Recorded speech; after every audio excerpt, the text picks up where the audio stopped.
Sachez qu'aujourd'hui je vais réaliser un rêve, je vais enfin parler de Quentin Dupieux sur cette chaîne. J'avais pourtant l'occasion de le faire en début d'année avec la sortie de son long métrage pas si long que ça, incroyable mais vrai, qui était un film qui m'avait profondément marqué et que j'avais énormément apprécié, mais dont je n'ai pas eu l'occasion de parler sur cette chaîne YouTube puisque par manque de temps et aussi parce que c'était une période assez chargée au niveau de travail pour moi, j'ai pas eu le temps de développer cette vidéo. Et je regrette énormément de ne pas l'avoir fait parce que le cinéma de Quentin Dupieux est un cinéma que j'aime défendre et que j'aime soutenir, puisque c'est un cinéma, on va dire, en marge de toutes les productions de comédie qui se font actuellement en France, et c'est aussi pour moi le meilleur auteur de comiques qui existe actuellement sur le marché du cinéma, et je trouve vraiment intéressant d'en parler.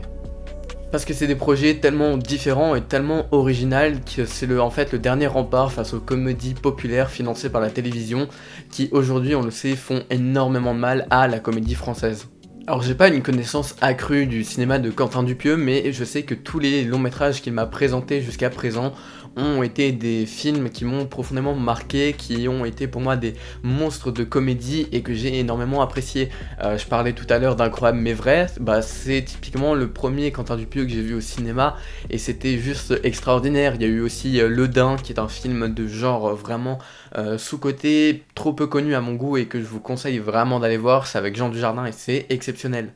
Sans parler de l'incroyable Mandibule avec David Marsay puis Grégoire Ludig, waouh, qui sont les deux membres du Palmacho finalement et qu'on retrouve dans pas mal de projets de Quentin Dupieux, notamment Fumer fait tousser. Donc Fumer fait tousser, c'est son dernier métrage, c'est le dernier film qu'il propose au cinéma qui est sorti donc au 30 novembre.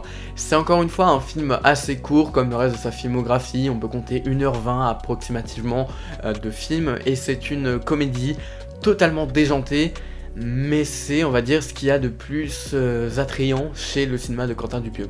En plus de ça, Fumer fait tousser, c'est un film que j'attends depuis ma naissance. Bon ok, j'abuse peut-être un peu, mais on va dire que c'était une grosse hype en fait depuis que j'ai découvert Incroyable mais vrai, depuis que j'ai découvert Le Dain, que j'ai découvert Mandibule, je les ai tous un petit peu enchaînés finalement, et à chaque fois j'avais eu l'envie de me plonger dans ce Fumer fait tousser qui avait fait beaucoup parler à Cannes, et en fait c'est via le Festival du Cannes que j'étais intrigué par le projet, et depuis ce moment-là je suis vraiment à fond dessus et je l'attendais énormément. Je l'attendais beaucoup parce que c'est un film de Dupieux, donc forcément il y a l'absurdité, puis la comédie, l'humour qui va avec, mais il y a aussi dans ce Fumer fait tousser un casting mais vraiment incroyable que on a tendance à sous-estimer, mais c'est vrai que c'est, on va dire, les plus gros comédiens de la comédie française actuelle. C'est un peu comme une grosse mixtape où tous les gros comédiens français se rejoignent pour faire le truc le plus con possible. Et c'est pas du tout péjoratif, au contraire c'est le meilleur compliment qu'on puisse faire à un film de Quentin Dupieux. Parce que le réalisateur a une maîtrise considérable de l'humour mais aussi de l'absurdité, et cette absurdité c'est un peu le maître mot de toute sa filmographie. Par exemple dans Le Dain tu vas tomber sur un mec qui est presque amoureux de sa veste en cuir, qui est donc une veste faite avec de la peau de daim, et dans Mandibule tu vas avoir deux idiots qui vont élever une mouche géante. Vous vous rendez compte d'à quel point c'est génial? Fumer fait tousser, ça rentre dans cette catégorie de films tellement barrés que c'est un peu compliqué d'en faire un synopsis, mais je vais quand même essayer pour pas trop vous perdre après. En gros, c'est une équipe de Power Rangers anti-tabac qui vont se combattre des créatures assez moches, typiquement comme dans les séries comme Power Rangers, avec des pouvoirs magiques, si on peut dire ça comme ça, qui sont en fait les effets néfastes de la cigarette, la nicotine, etc., la fumée. Ce sont leurs pouvoirs et ils vont tuer des créatures avec ça. Sauf qu'un jour, ils vont prendre des vacances et ils vont se raconter des histoires qui font peur. Allez, dites-moi là, qui c'est que j'ai perdu? Toi, ouais je comprends. C'est un film qui part dans des délires mais tellement différents à chaque fois, où en fait ça part dans tous les sens et on n'est jamais posé dans le même truc. Néanmoins ça reste quand même très bien écrit et aussi très bien structuré, c'est à dire qu'on peut faire un film totalement absurde et débile mais de manière assez intelligemment faite. Et en fait pour les besoins du récit on va avoir plusieurs chapitres, des choses qui sont quand même bien structurées, qui vont apparaître, qui vont être, comment je pourrais dire ça, très carrés dans la mise en scène et dans la réalisation.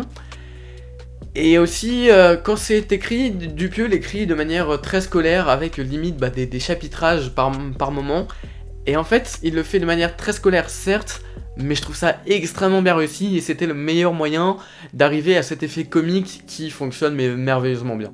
Du coup, on va se retrouver avec plusieurs histoires différentes les unes des autres, qui n'ont pas forcément de rapport entre elles, si ce n'est une trame principale qui va servir de fil rouge finalement à l'embranchement de toutes ces histoires et de toutes ces histoires finales qui font peur. Et de ce fait, Fumer fait tousser, c'est un film qui déborde d'ingéniosité et puis d'une certaine intelligence dans son écriture, et donc forcément, ça en fait un film vraiment exceptionnel. C'est écrit de manière très intelligente et c'est un comble quand on voit la débilité du projet. Et même dans l'humour, c'est écrit de façon magistrale, il n'y a pas une vanne qui passe à côté. C'est quand tu lances une vanne, automatiquement ça marche. Alors c'est mon cas et honnêtement c'est un humour assez particulier, donc je pense pas que ce soit le cas de tout le monde ici présent. Néanmoins, j'ai énormément kiffé ce Fumer fait tousser, justement parce que c'est un monstre de comédie, comme la plupart des films de Quentin Dupieux, vous m'avez suivi. Les blagues sont toujours inattendues, bien placées, et puis surtout cruellement subtiles. C'est parfois même, on va dire, le projet le plus con possible, ça reste placé au bon moment, même les vannes les plus absurdes, bien qu'il y a quand même quelques vannes qui sont très subtiles et que j'apprécie beaucoup, mais il y a aussi des vannes qui sont extrêmement débiles, et le réalisateur ne s'en cache pas. Mais ces vannes-là sont placées au bon moment, avec le bon rythme comique qui en suit, et ça fonctionne merveilleusement bien. En gros, c'est le film le plus con de l'année, mais ça met une vitesse à toutes les comédies populaires financées par la télévision qui sont sorties depuis le début de l'année. Et puis la bise à Olivier Barou. L'écriture est réussie, mais la réalisation aussi, et c'est là où je voue une certaine admiration envers Quentin Dupieux.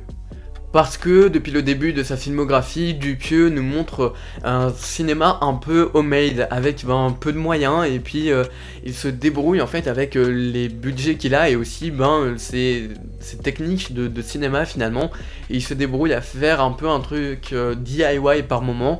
Ça s'est vu avec ses premiers films, ça se voit un peu moins maintenant parce que Dupieux commence à avoir une renommée et donc un peu plus de budget dans ses productions, mais néanmoins, dans Fumer fait tousser, on sent qu'il y a plus de budget que ses anciens longs métrages, mais on a quand même ce côté fait maison, ce côté DIY qui prend le dessus et qui est méga intéressant. Parce que ce côté homemade, finalement, il incluait une certaine ingéniosité et une certaine maîtrise technique et plastique de ses effets spéciaux. Et on retrouve ça dans Fumer fait tousser, malgré le fait qu'il y ait beaucoup plus d'argent. En gros, Dupieux ne perd pas en créativité, et pourtant il a peut-être le double de ce qu'il avait quand il commençait. Et je trouve ça assez admirable, la façon dont il s'accroche à cette vision du cinéma-là, et à quel point il la soutient et la défend. Je trouve ça vraiment admirable. Et justement, ça me paraît important de souligner le fait que Dupieux, bien qu'il ait encore plus de budget, comme dit, que ses précédents métrages, tient à garder ce côté kitsch, et encore une fois, c'est pas péjoratif du tout, hein, mais tient à garder ce côté vintage, ce côté kitsch, dans son authenticité, et donc ça fait de Dupieux un véritable auteur de cinéma. Et justement, dans le film, on retrouve plusieurs de ces éléments que je viens de dire, comme par exemple les costumes de la Tabac Force, que vous avez certainement vu voir sur l'écran à ma droite. C'est des costumes qui sont là, mais qui font pas spécialement super-héros, on va dire. C'est des costumes assez kitsch, assez vintage, qui peuvent paraître usés, mais qui, dans l'ambiance du long métrage, ne me paraissent pas ridicules et ne font pas kitsch du tout, ou du moins ils le font, mais c'est totalement voulu par le réalisateur, et je trouve ça... Déjà, je trouve que c'est une idée de génie parce que les costumes sont vraiment assez drôles et ça apporte quand même quelque chose à cette Tabac Force.